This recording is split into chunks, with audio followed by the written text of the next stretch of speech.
Hello everyone, it's Dianne at Minerva. I hope you're all doing really well this week. And today I'm excited to share with you one of our Minerva Exclusive Patterns.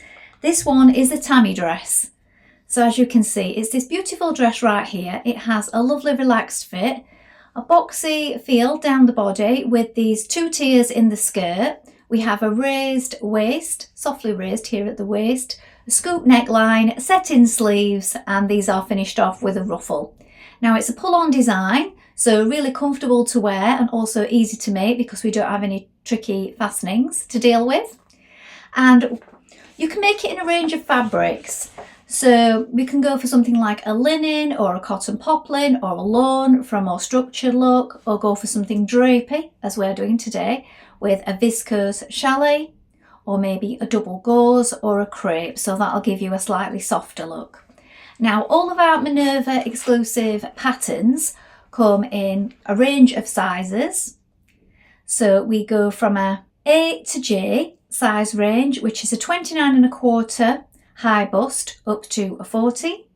And then there's the K to T range, which goes from a 37 high bust up to a 55. Now the lovely full colour pattern booklet comes with lots of information on cutting and sewing, and we have full colour instructions throughout. So as well as using this video to help you along, you can look at all the tips and tricks and colour illustrations throughout the booklet to help you on your way.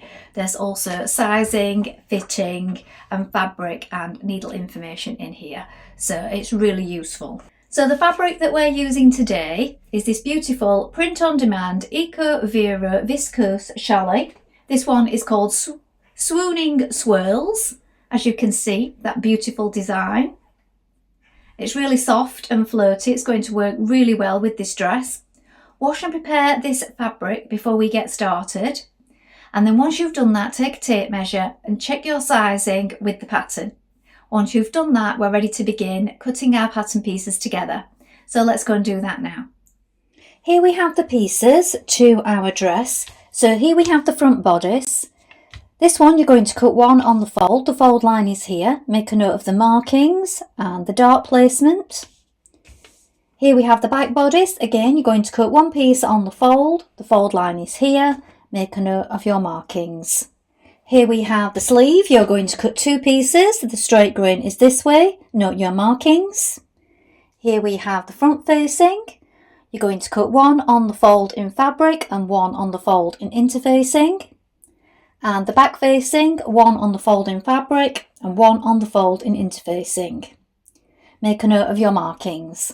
Here we have the upper skirt tier. You're going to cut two in fabric on the fold. The fold line is here. Note your markings. Here we have the sleeve ruffle. Again, you're going to cut two pieces. So cut two pieces and then note these markings here. Here we have the lower skirt tier. This time we're going to cut four pieces. So the straight grain is this way. Cut four pieces and note your markings. Now we're ready to begin making our dress. So first of all, you want to wind half of your thread onto your machine spool and check your machine needle. So today we're using a viscose chalet, so I'm using a Sharps size 70 today. You may wish to test this on a piece of scrap before we begin and see what works best for you and your machine. Then once you've done that, we're going to take the pieces that need interfacing and apply that now.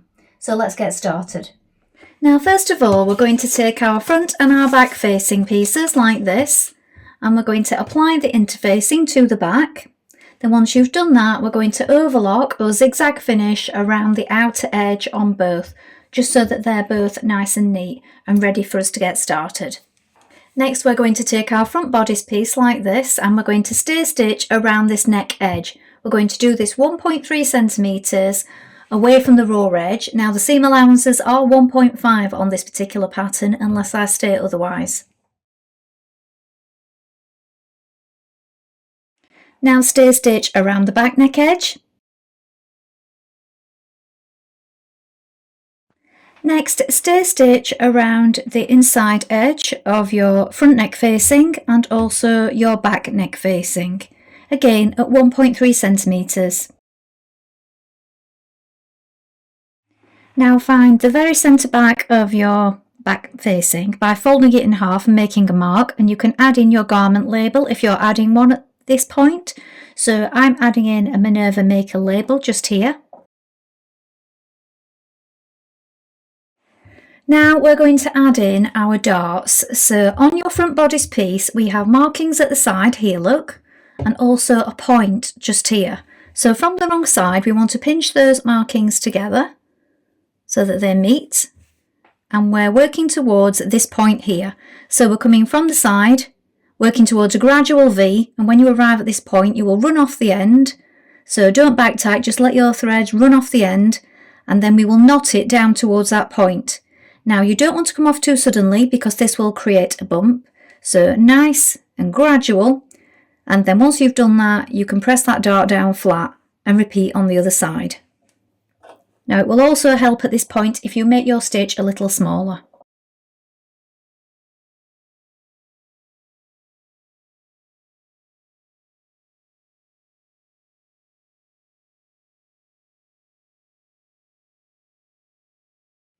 Now take your facing pieces and we're going to stitch them together at the shoulder seams with right sides facing, like this. Do this with a 1.5 centimetre seam allowance. Now pin your front bodice to your back bodice at the shoulder seams like this, matching the notches. So you can either zigzag finish or overlock the raw edges first of all.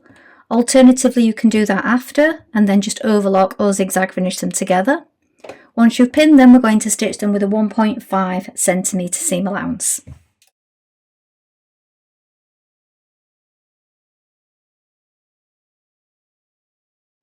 Now right sides facing, add your facings to your bodice pieces like this. So here it is at the neck, we've got the centre back lining up, the centre front, the shoulders, and also these little markings here, look, at each side and also at the front, here and here. So make sure all these points line up, pin it all the way around, and then once you've done that we're going to stitch it with a 1.5 centimetre seam, then trim away the excess when you've done that and snip into it to release the curve.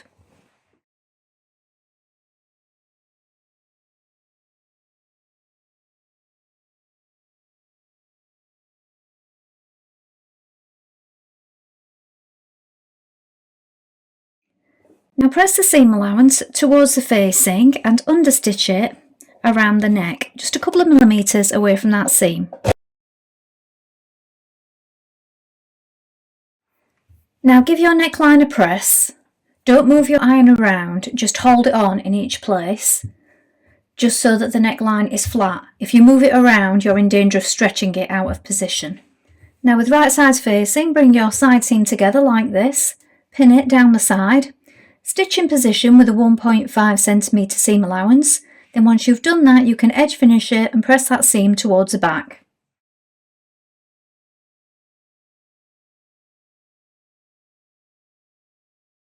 Now with right sides together, take your sleeve pieces and we're going to join the underarm seam just here, again with a 1.5 centimetre seam.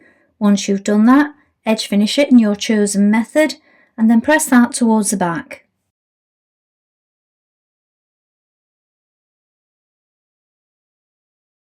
Now take your ruffle piece and bring the short edges together like this. We're going to join that with a 1.5 centimetre seam, edge finish it and then press it towards one side.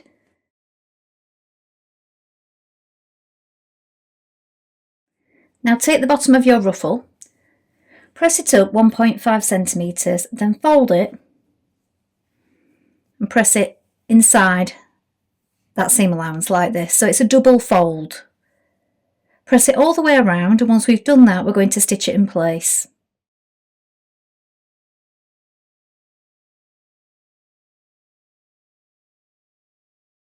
Now change to a long straight stitch and we're going to stitch 2 rows of gathering stitches around the top edge of the ruffle. You want to make these a couple of millimetres apart.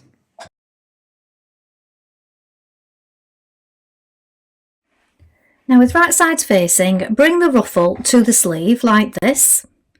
You want to line up the underarm point here. with the underarm point on the ruffle, and also the markings.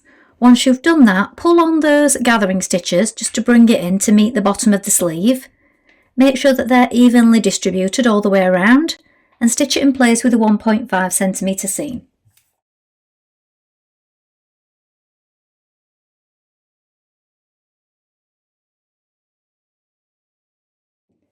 Now we're going to add in our sleeves, so we want our bodice the wrong way round and our sleeve the right way round.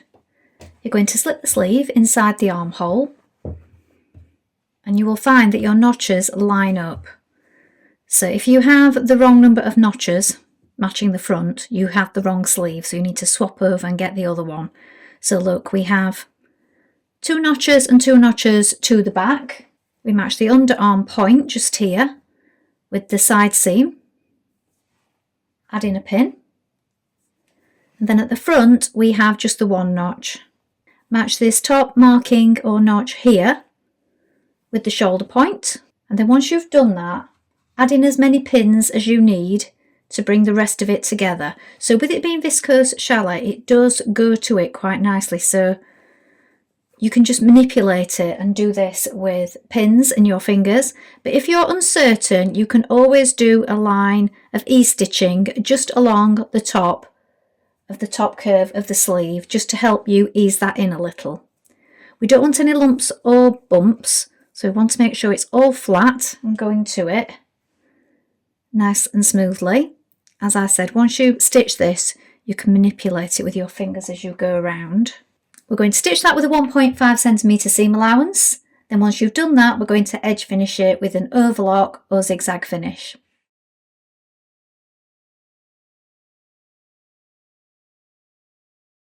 At this point, we're going to sew both of the top tiers together at the side seams. Mark one as your front and one as your back, and also make a note of which is the top. So you might want to just mark it with chalk or a pin. So the side seams with a 1.5cm seam allowance, then edge finish it and press it towards the back.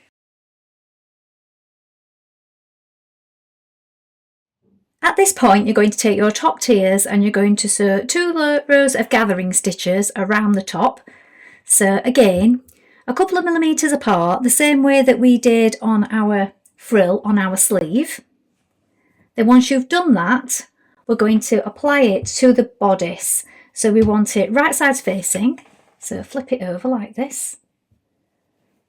Line up the side seams.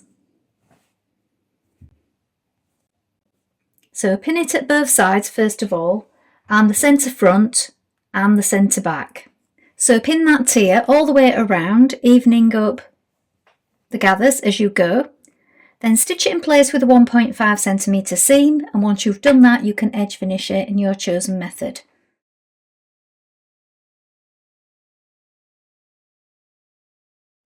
Now you're going to take your lower tiers, all 4 of them, and join them at the side seams here.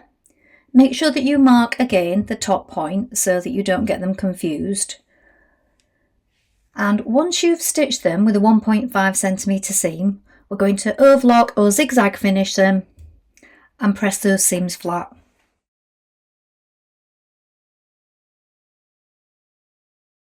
Again, sew 2 rows of gathering stitches around the top of your tiers. You might find it helps if you do this in sections. It just makes it a little easier for pulling on the gathering stitches, I feel. Now once you have all your panels joined together, we're going to apply the lower panels to the upper skirt panels.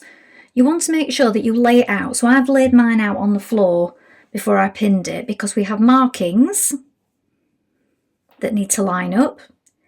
And the front and back panels, they don't line up with the side seams.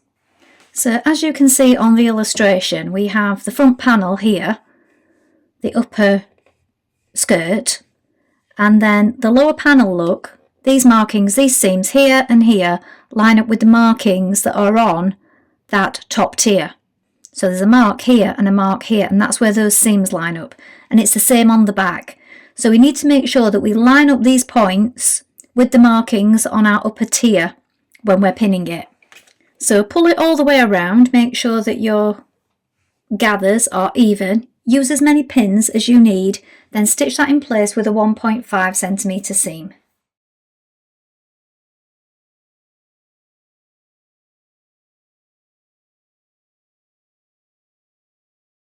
Now press up the hem of your skirt, and I would say press it up with a double fold like this. And now we're going to stitch that hem in place.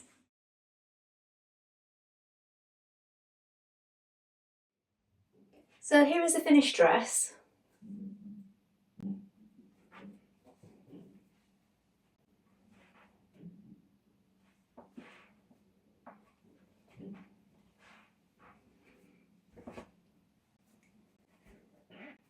So as you can see, it's quite loose fitting because it's pull-on dress.